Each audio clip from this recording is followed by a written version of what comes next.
sunset. My old cameras, wrapped in cased, sit shelved. My camera phone stuck in a pant pocket under a 3-point seat belt and tight jacket.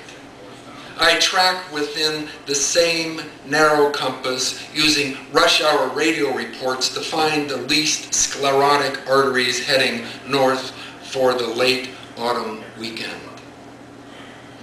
I have learned what to expect from this sky as the sun again deserts the city, heading past plains for drier land out west.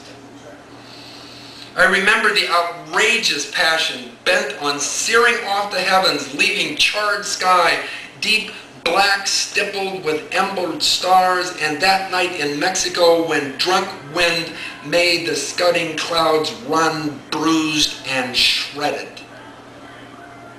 I used to live with such daily drama, but have come to expect an end to days without high dudgeon, just dying with peace.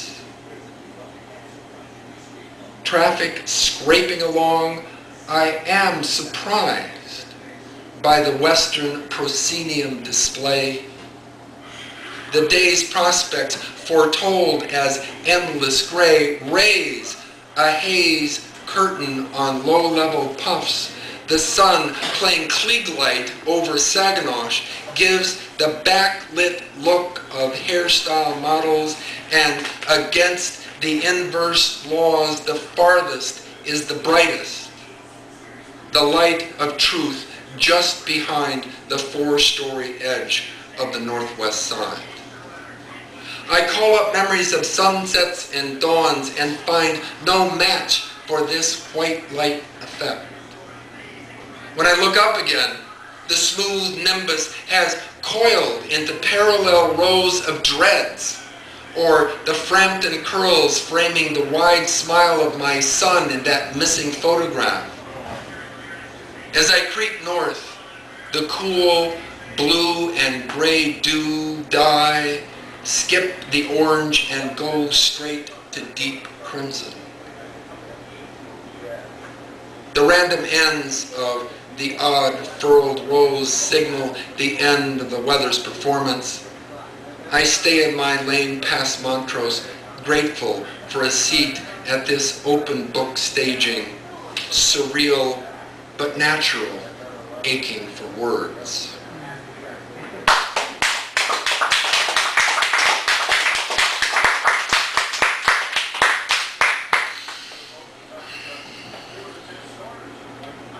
This is actually based on a memory from high school. More than a moment. Last flakes fallen, the storm clouds clear off.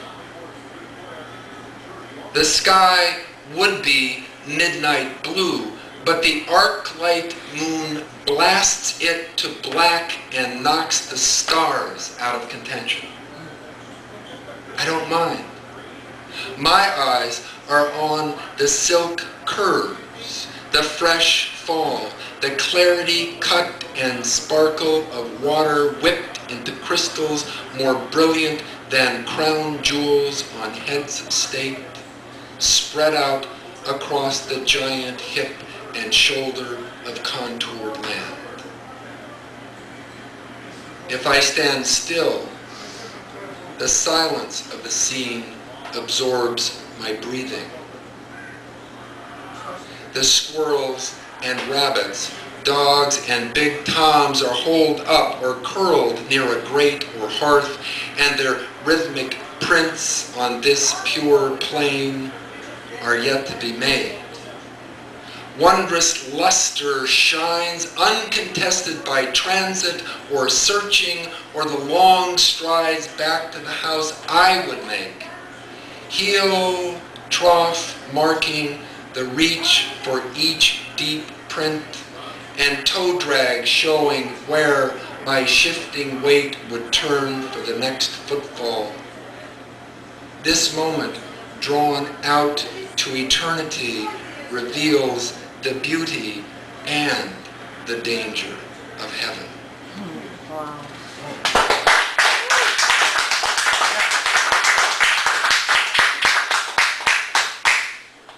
The movie. The movie plays through the window, turns the North Shore street into a set. The houses may be facades. I can't tell. They seem so real. The production designer plays day and night, moving clouds in and out, sliding the lighting rheostat up and down, scattering LEDs against the ceiling, bringing on rain and snow at a whim. Extras pass by, their dogs on leash or off. They never look at the camera. Drivers ply their ways with the same apparent disregard, a studied indifference to everything else but their roles, their paths to the wings. More subtle, the sound engineer keeps the background nearly silent, and the foreground fanned by the laptop drone, the swishing mice over mouse pads, the distance cycling of a dishwasher and dryer. The thump of mail punctuates the still afternoon, too much junk for the mailbox, the storm door slams. The static garble of digital TV at the edges of suburban broadcast zones chops through the woolen sound of empty rooms. I can't find a narrative line, a direction, or tell if this calm is set to be shattered or if the crew is on break between scenes. The postman did not leave a script with the flyers. No one published the précis as a courtesy to the town. I've heard that our greatest gift lets us live out our scripts not knowing the next line, but never missing a cue, never needing a retake, playing out the action as if it were real.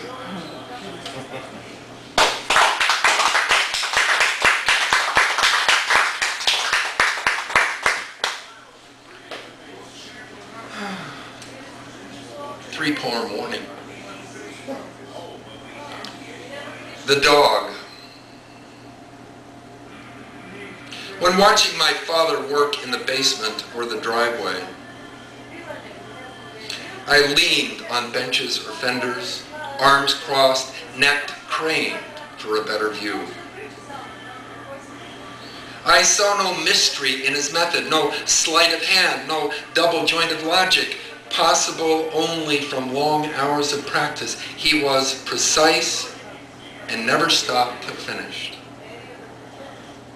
No surface of walnut or mahogany rumpled from failed gestures to undo the gouges and ridges from sanding discs or belts. He shunned metal, but loved the harder woods. He embraced the challenge of their forgiveness. Every bowl and salad tong followed a rigid line. He knew that no lines in his designs flowed. When he wanted a free curve, he called for my hand.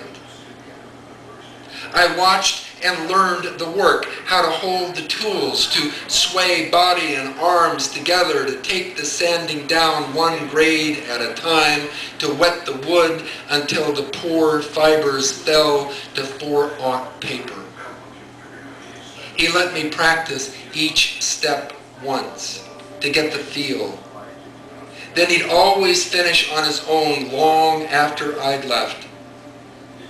He saw the work as a dance for one person and many things. I learned this too. My son tired more quickly of watching.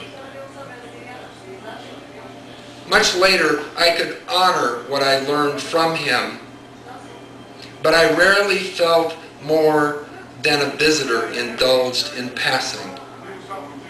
I recall my laughter, like eating lemons, when I heard he got a dog the week I went away to school.